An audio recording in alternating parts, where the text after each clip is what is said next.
Okay, good evening again, ladies and gentlemen. It's just about 7:30. My name is Kyle Cooper. I'm the president of the Chicago Police Board, and I'm calling the board's April 16th public meeting to order. As always, I want to thank KNTV for live streaming tonight's meeting. It is being live streamed at kntv.org. It's also on the KNTV app and televised on KNTV channel 27. Along with myself, we have the following attendees in person this evening. We have the Vice President of the Police Board, Ms. Claudia Badillo. We have Board Member Tyler Hall. We have Board Member Andrea Safakis. We have Board Member Justin Terry. And we have Board Member Cynthia Velasquez. Board Members Block and Lit. Oh, and we have Board Member Arlette Porter. Sorry about that, Ms. Porter. Two board members are also on the line and have asked to attend remotely, Board Member Block and Board Member Liss. Is there a motion to permit them to attend remotely? Yes, so moved. Second. All in favor, raise your hands and say aye. Aye. Hearing all ayes and seeing all hands raised, the motion passes. In addition to the members of the Chicago Police Board, we have the following city officials here with us this evening. We have Chief Angel Navalis, who is here representing the Superintendent of Police, Mr. Larry Snelling. We have the Chief Administrator of the Civilian Office of Police Accountability, Ms. LaKenya White. And we also have the City of Chicago's Inspector General, Deborah Witzberg, who is representing Deputy Inspector General for Public Safety, Tobara Richardson.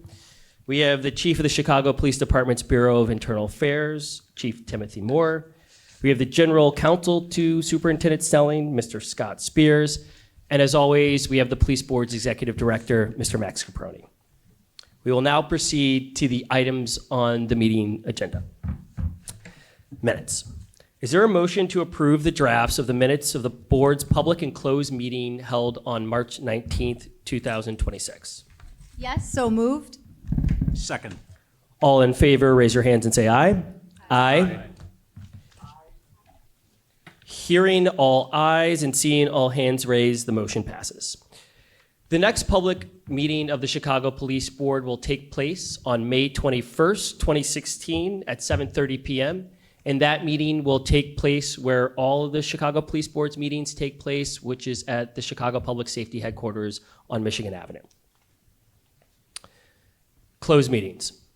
The Police Board meets in executive session to discuss various matters. Those discussions are closed to the public as authorized by Section 2C1, 4, 11, and 21 of the Illinois Open Meetings Act. Information on matters discussed in the executive sessions is included in the minutes of the meetings posted on our website. Is there a motion to close a series of future executive sessions as authorized by these sections of the Open Meetings Act? Yes, so moved. Second. All in favor, raise your hands and say aye. Aye. Hearing all ayes and seeing all hands raised, the motion passes. The next item is police disciplinary cases. Tonight, we have announcements of 4 rulings in COPA CPD disagreement cases. Before we make those announcements, however, I just want to provide those in the room and those watching at home with a brief overview of how the board decides disagreement cases between COPA and the CPD. When the chief administrator of COPA issues a recommendation for discipline of a CPD member, the superintendent must respond to that recommendation within 90 days. If the superintendent responds by proposing less discipline than that recommended by the chief administrator or no discipline, COPA and CPD must meet to discuss that matter. If after that meeting, COPA and CPD do not reach an agreement on the recommendation of discipline, the disagreement is referred to one randomly selected board member. The board member then reviews COPA's recommendation, CPD's response, and COPA's objections to the response.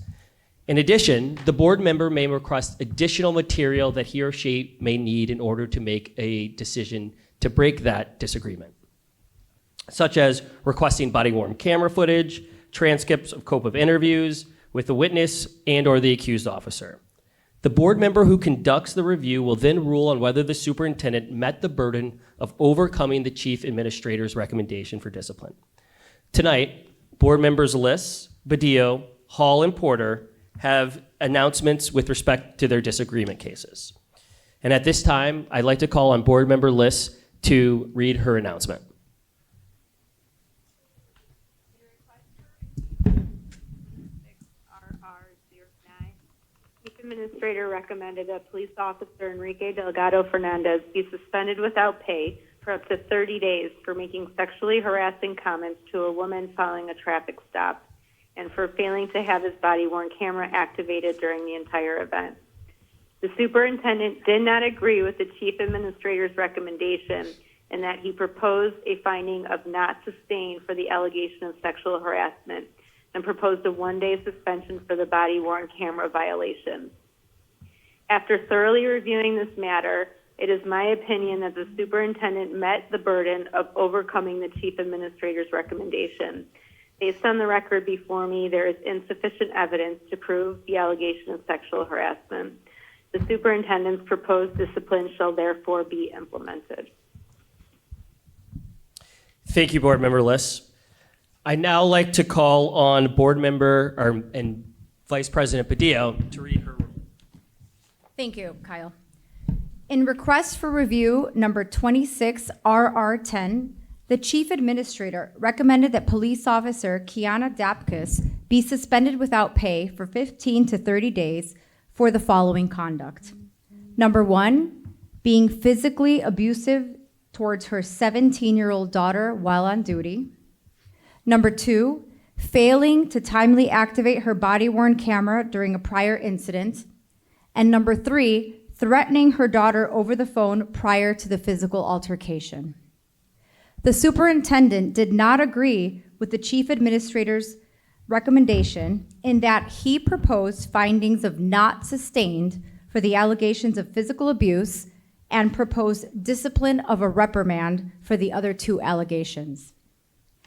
After thoroughly reviewing this matter, including reviewing body-worn camera and all testimony, it is my opinion that the superintendent met the burden of overcoming the Chief Administrator's recommendation. I find that the allegations of being physically abusive were the result of a heated family dispute between Officer Dapkus and her teenage daughter, and that the evidence did not rise to the level to support sustained findings for the allegations. Therefore, the superintendent's proposed discipline shall therefore be implemented. Thank you, Vice President Padillo. The next board member who has a disagreement case tonight is Board Member Tyler Hall. In request for review number 26 RR11, the Chief Administrator recommended that Police Officer Victor Lopez be suspended without pay for up to 30 days for performing a pat-down on and handcuffing a man without justification during a traffic stop for an expired vehicle registration. The superintendent did not agree with the Chief Administrator's recommendation in that he proposed findings of exonerated for the allegations. After thoroughly reviewing this matter, it is my opinion that the superintendent did not meet the burden of overcoming the Chief Administrator's recommendation for discipline. The Chief Administrator's recommendation shall therefore be deemed accepted by the superintendent. Thank you, Board Member Hall. And finally, Board Member Porter has the last disagreement case tonight. In request for review numbers 26 RR 12 through 14, the Chief Administrator recommended that police officers Luis Nunez, Arnolfo Luna Jr., and Raymond Zhu each be suspended without pay for a period of 1 to 30 days for detaining without justification a man who was legally carrying a concealed firearm. The superintendent did not agree with the Chief Administrator's recommendation in that he proposed a finding of exonerated for all 3 officers. After thoroughly reviewing this matter, it is my opinion that the superintendent did not meet the burden of overcoming the Chief Administrator's recommendation for discipline. The Chief Administrator's recommendation shall therefore be deemed accepted by this superintendent. Thank you very much, Board Member Porter. For each of these cases, a written opinion of the decision that provides more information on the incident and explains the board's reasoning will be posted on the Police Board's website, which is chicago.gov/police board after this evening's meeting. The next item on the agenda is an update regarding arbitration. As I previously reported, the Illinois Supreme Court has accepted the appeal filed by the Fraternal Order of Police challenging the lower court's ruling requiring arbitration proceedings for the most serious cases of police misconduct to be open to the public. The FOP filed its opening brief on February 4th, and the city recently requested and received a second extension of time to file its response brief. The city's brief is now due on May 20th. Each side will then have an additional opportunity to provide one more brief before arguments will take place. It therefore looks like it will be towards the end of the summer, if not the end of the year, before oral arguments may be heard in the Supreme Court case. As a reminder, all police board cases in which the accused officer has elected arbitration remain on hold until the Supreme Court rules and an arbitration process is established. And just to give some background as to where the numbers look like with respect to those on-hold cases. A total of 24 cases are currently on hold. 13 cases were filed with the board in 2023. 3 of those cases were filed in 2024, and 8 were filed in 2025. 2 cases, however, against Chicago Police Department supervisors, a sergeant and a lieutenant, are moving forward because the arbitration option does not apply to those members of the Chicago Police Department. The police board's website, again, chicago.gov/police board, will provide a list of the cases currently before the board, and we will continue to provide an update on the status of arbitration as the case proceeds in the Supreme Court. The next item on the agenda is appeals by disqualified applicants to become Chicago police officers. When a person who applies to become a Chicago police officer is disqualified and removed from the eligibility list due to the results of a background investigation, that person has a right to appeal that decision to the police board. The board, as authorized by the Open Meetings Act, has discussed in a closed meeting several appeals which we will now take final action on. Is there a motion to affirm the disqualification decision for the following appeals? 25 AA 33, 25 AA 38 through 41, and 26 AA 01. Yes, so moved. Second. I will now call on the members of the board for their votes. Vice President Badillo. Aye. Board Member Block. Aye. Board Member Hall. Aye. Board Member Liss. Aye. Board Member Porter. Except I abstain from 25 AA 33. Thank you. Board Member Safakis. Aye. Board Member Terry. Aye. And Board Member Velasquez. Aye. I also vote in favor of the motion. The motion passes. The written decisions of these appeals will be entered as of today's date, sent to the parties, and promptly posted on the police board's website. At this time, I'd like to call on Chief Navalis to give the superintendent's report.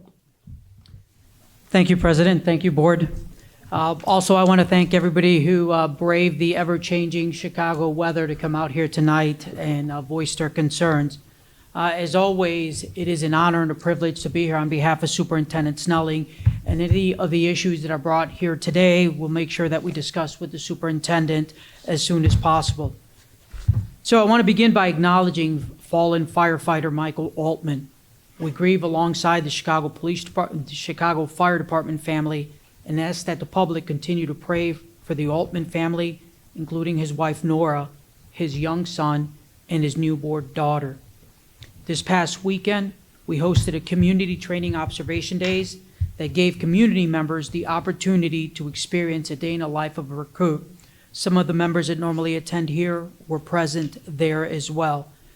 Approximately 50 community members chose from various classes and participated in scenario-based training in areas that included use of force and de-escalation, reality-based training, and Fourth Amendment issues. At the start of this month, we also released the workforce allocation study that was conducted by the Matrix Consulting Group. This study was conducted during a one-year period through data-driven analysis of our current staffing, which includes both sworn and non-sworn department members. The nearly 800-page report includes recommendations that were developed to focus on strategic allocation of staffing to both enhance public safety and strengthen community trust. The release of the workforce allocation study coincides with the release of the community policing assessment conducted by the Civic Consulting Alliance. Department members and more than 1,100 community members were interviewed as part of this assessment. CCA worked in partnership with 8 independent CBOs, community-based organizations, to get feedback from members of all our communities. Internally, department members from all ranks, from the superintendent on down, were interviewed for this assessment, and over 300 members assigned to community policing. National experts were also conducted from 21 CP out of the Justice programming. This feedback was used to inform 9 recommendations that create a strong infrastructure for CPD to build a community-focused policing into every aspect of its daily operations. As we head into this next month, we are preparing for National Police Week. This will be May 10th to May 16th. During Police Week, we pay tribute to the heroes that we have lost in the line of duty, as well as their families. We also honor law enforcement officers who are continuing to protect our communities here in Chicago and throughout the country. And as always, if members of the communities here or on CAN TV want to participate with the Chicago Police Department, we have opportunities when it comes to policy feedback, when it comes to being a member of the Training Community Advisory Council on our training, or you can participate in any of our community policing offices. We hope to see you there, and thank you very much. Thank you very much for the report, Chief Navalis. At this time, I now like to call on the Chief Administrator of COPA, Chief Administrator White, to give the COPA report. Thank you, President Cooper, to the members of the board, the department, Inspector General Witzberg, and to all of you in attendance. Good evening. COPA published its quarterly report earlier this week, which highlights various subjects, such as operational updates, community engagements, and data, just to name a few. COPA work invites many differing opinions, and some of our decisions will face scrutiny. But through a fact-driven, balanced, and transparent investigative process, we can deliver results that serve all residents of Chicago. That is a commitment I make, and one that every member of COPA makes as well. The independent monitoring team, who assesses the city's compliance with the consent decree, released their most recent report on yesterday. I am thrilled to report that COPA is now at least in secondary compliance with 100% of the paragraphs for which we are responsible, and fully compliant with over 93% of the paragraphs. We continue to make progress toward full compliance for our 5 remaining paragraphs. To view the quarterly report, please go to www.chicagocopa.org and click on Publications. On March 18th, 2026, the Chicago City Council granted COPA investigatory jurisdiction over alleged violations of the Welcoming City Ordinance, which is the WCO. Shifting responsibility from CPD's Bureau of Internal Affairs following calls from elected officials and stakeholders. COPA worked closely with these officials and stakeholders to ensure the transition was implemented with minimum operational disruption while strengthening transparency around those matters. COPA began processing WCO-related complaints on March 18th and has expanded transparency through multiple channels, including its data dashboard and data portal. Lastly, COPA continued preparing for the pilot of its community police mediation program by building the infrastructure to recruit, train, and deploy a diverse group of community mediators for eligible misconduct complaints. Applications will be accepted throughout April, with selected candidates completing 40 hours of foundational mediation training and 25 hours of specialized community police mediation training. Mediation is anticipated to begin in the third quarter of 2026. And we have flyers in the back. Please grab one if you are interested. For more information or to apply, visit chicagocopa.org/mediation. Thank you. Thank you, Chief Administrator White. Before we get to public comments, I just want to talk about two quick issues. First, I want to thank Chief Navalis and Scott Spears General Counsel Scott Spears for putting together and responding to several of the issues and complaints that were brought up during last month's police board meeting. You guys have done a great job of being responsive to the needs of the community members who have showed up and have voiced their concerns at these public meetings. And I just really want to thank you and your staff for being communicative, responsive to the public's needs. And for those who aren't aware, you can find the progress on where things stand with respect to responding to issues or complaints that are brought up at the police board meetings on the police board's website. And so I would encourage members of the public to continue to come to the meetings if you have issues that you're trying to resolve, and to follow the progress as to how those issues are being dealt with by checking in on the police board's website. I also just want to take a quick moment to give a little praise and a shout out to Inspector General Witzberg. I know your time in service is coming to an end, but I would be remiss if I didn't say that the city is definitely in a better place because of all the hard work that you and your staff have done to make the city and its officials and the government agencies that work for the people more accountable to them. And so I just wanted to really extend my appreciation for all your hard work and the hard work of your staff, and wish you the best of luck on your next adventure.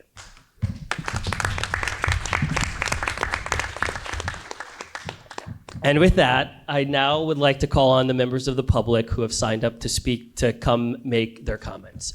As I always say, before we get to the individuals who have signed up, please just try to limit your comments to the 2 minutes allocated to you so that we can get through everybody. And if you hear a blaring alarm going off, that means your 2 minutes has come and gone. So the first person who has signed up to speak is Isaiah Carter.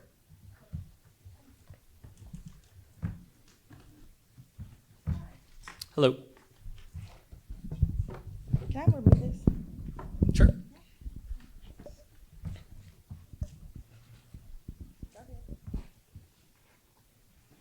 Hello, my name is Maya. Hi.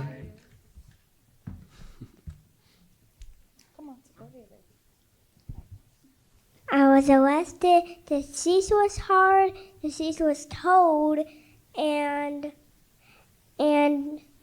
I should have waited there. You should have left me alone and let me sit there for 5 minutes until my daddy came. Hello, my name is Araya Williams. Hi. Hello. I got arrested because the tenant light was off. Me and my sister and my mom, the seat was cold. I saw my mom at the police station in handcuffs.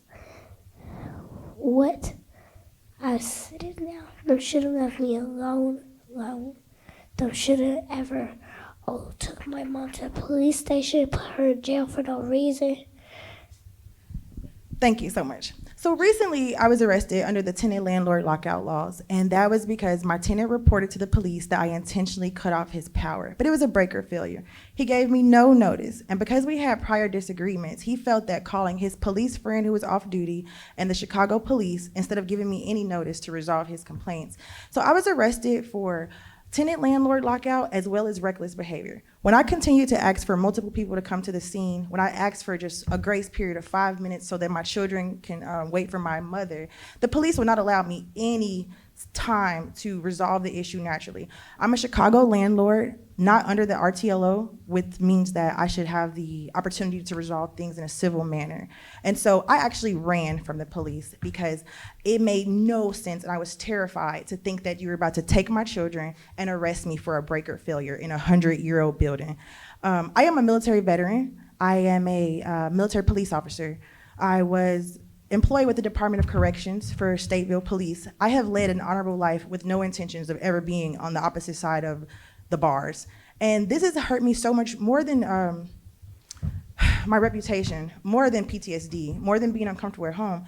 My children, I feel like they were arrested also, and they no longer have the respect for the police that I taught them. Because my husband is deceased, our next line of support is the police. They know to go to the police for help, the firefighters and the ambulance. And so now they just want to call Gigi compared to the police because of this recent experience. The officers who arrested me were very youthful. They were very youthful in their service. And when I asked for other opportunities to please use Google, please use ChatGPT, please check my phone, he never messaged me that the lights were out. I was still arrested. And that's my complaint. I've submitted reports with maybe all of your agencies. And sadly, I may have to file a complaint pro se. Okay. Well, thank you, Ms. Williams. I'm sorry that happened to you. If you stick around after the meeting, I'm sure somebody from the Chicago Police Department will be happy to talk with you. Okay. The next individual who signed up to speak is Noelle Clennon.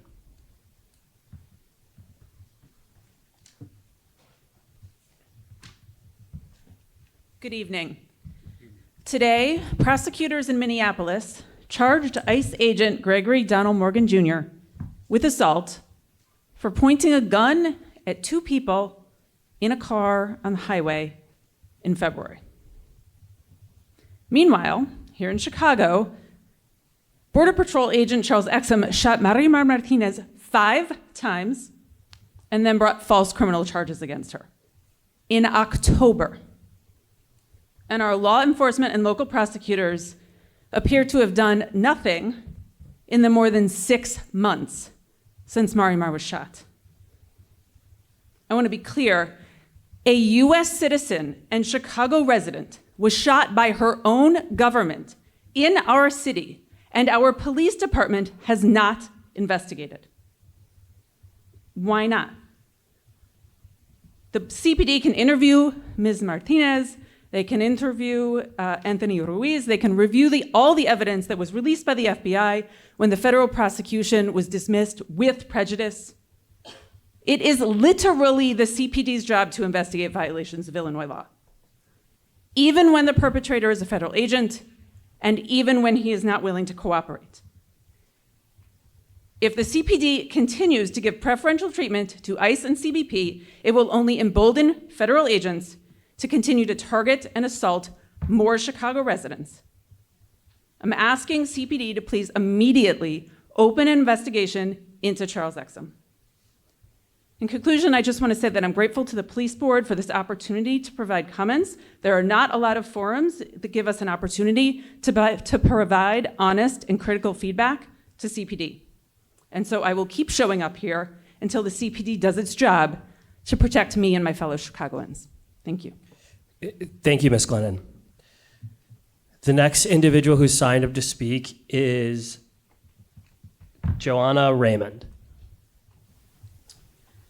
I'm also here to talk about the Chicago Police Department's failure to investigate potential violations of Illinois law by federal agents during last year's Midway Blitz, and that may be continuing, albeit at a lesser rate. We have all seen video footage of potential crimes. The Illinois Accountability Commission has gathered evidence and held hearings. Former Mayor Lightfoot has collected evidence on her website. These sources show federal immigration agents engaging in what looks like criminal conduct, including physical assaults, pepper spray assaults, damage to property, like breaking windows, threatening residents, including by pointing guns at them. And in one case, the principal of Ravenswood School. We also know, through the failed prosecution of Marimar Martinez, that federal agents rammed her car and Border Patrol agent Charles Exum shot her 5 times and then bragged about it. When asked why she is not prosecuting these crimes, Cook County State's Attorney Eileen Burke has repeatedly says that she can't prosecute unless law enforcement investigates and refers it to her. So is the Chicago Police Department investigating? In response to a FOIA request issued on behalf of 2 of my clients, CPD told me they have not investigated any alleged criminal conduct by federal immigration agents. No prior investigations that have been closed, no ongoing investigations now. During the most recent Community Commission for Public Safety and Accountability meeting, Superintendent Snelling actually showed up. And he said CPD can't investigate ICE's crimes or alleged crimes because the Supremacy Clause of the United States Constitution forbids it. That is not true. I'm a lawyer. Anybody who took first-year constitutional law knows that's not true. The Supremacy Clause provides a defense to a federal agent standing trial, but to claim this immunity, each individual officer charged must prove to a jury with evidence that their actions were authorized by federal law and necessary and proper in order to satisfy their federal duties. Things like ramming your car into an alleged undocumented person or a rapid responder or brandishing a gun at a rapid responder observing the police would not pass this test. Thank you, Ms. Raymond. It's the CPD's job to investigate and refer it. Please do your job. Thank you. The next individual signed up to speak is Eric Hampton. Good evening. Good evening. My name is Eric Hampton, and I proudly serve as an associate pastor at New Life Covenant Church Southeast, where Pastor John F. Hanna is our senior pastor. As a large church serving many families, we recognize that our gatherings can increase traffic and parking demand. As an owner of more than 70 pieces of land that we pay taxes on, we take our responsibility seriously and are committed to being a respectful and cooperative neighbor. We are grateful for Commander Poston's leadership and the city's courtesy parking accommodations as a landlocked organization. In addition, we take proactive steps to minimize disruption. During services and events, we assign dedicated staff to monitor parking and protect residential spaces. We also utilize contracted security, barricades, cones, signage, and traffic direction plans to maintain order and clarity. Beyond parking, our commitment to this community is not just to gather, but to give. Since 2017, we have invested $70 million into our community through programs, partnerships, and direct support. Annually, nearly 19,000 families are served through our food pantry. Annually, more than 1,000 backpacks are distributed at Greenwood Fest. Annually, 200 families receive Thanksgiving meals in baskets. Annually, 100 coats and over 1,000 toys are given during our Winter Wonderland community event. Last year, more than $300,000 was distributed to more than 2,500 families through our holiday fund. Last year, more than 100 families received legal support. Last year, over 100 small businesses and business owners were supported through our summer marketplace. Last year, 60 families received housing assistance. Last year, over 55 families received benevolence support. Last year, more than $100,000 was given in college scholarships, and we continue simple acts of care like shoveling snow for our neighbors. We are aware that... If you could just finish up. Thank you. Go ahead. We're aware that concerns have been raised by a disgruntled former employee. Out of respect for privacy, we will not discuss personal details, but we can say this former employee filed some paperwork against our pastor after a conversation, furthering and escalating unnecessary tension. It is our intent for unity in our community and to get along and love our neighbors. Thank you. Thank you. The next individual who signed up to speak is Pastor Hanna. Hello. I just want to thank you guys for what you do. I serve the community. I live 8 minutes from the community. I'm not one of these people that live outside of Chicago. I love my city. I'm only here to serve our people. You got to complain about us about parking. We flipped the community. There's no more drug sales on that block. We bought every drug house. We tore those drug houses down. We recently bought another building on 75th Street. We're turning it into a youth center. Everything that we're doing, we do it for the community. Please don't allow one person who has an issue with me who is a former employee to paint a bad picture about our commander or our church. Again, thank you guys for what you do. Keep doing what you do because I love my city. Thank you, Pastor. The next individual who signed up to speak is Mr. Bobby Kennedy, although I don't see him here tonight. Adam Rogers is the next individual who signed up to speak.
Thank you.